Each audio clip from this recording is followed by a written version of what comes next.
জুলাইয়ের উত্তাল রাজপথে যাদের কণ্ঠ ছিল স্পষ্ট ও সাহসী, তাদের একজন হিসেবে আলোচনা আসেন জুলাই যোদ্ধা তাহরিমা।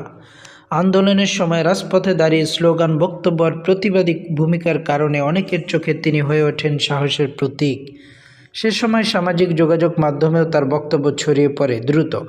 তৈরি হয় সমর্থকদের একটি বড় অংশ।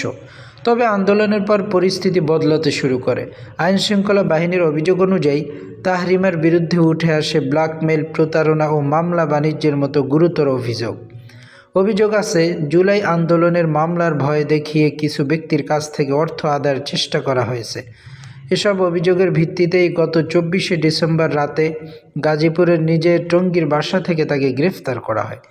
গ্রেফতারের পর বিষয়টি ঘিরে শুরু হয় তীব্র বিতর্ক। বিনা অপরাধে 50 কোটি টাকার মামলা কিভাবে দেয় একটা মেয়েকে, যাকে আমরা যখন তাকে গ্রেপ্তার করা হয় তাকে দেখতেছি একটা মুসুরি এবং একটা চিরা বিছনা চাদর, সে মেয়েকে কীভাবে 50 কোটি টাকার মামলা এবং রিউমার মতো ছড়ায় যায়, তাহলে বোঝাই যাচ্ছে যে এটা খুবই সুপরিকল্পিতভাবে এটা করা হয়েছে।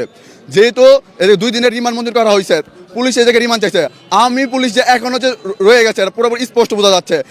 অনেকেই বলেছেন আন্দোলনের সাহসী কণ্ঠকে দমন করতেই তাহরিমাকে টার্গেট করা হয়েছে।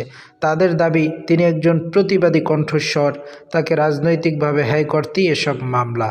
Abu Sufiyan, inside BD.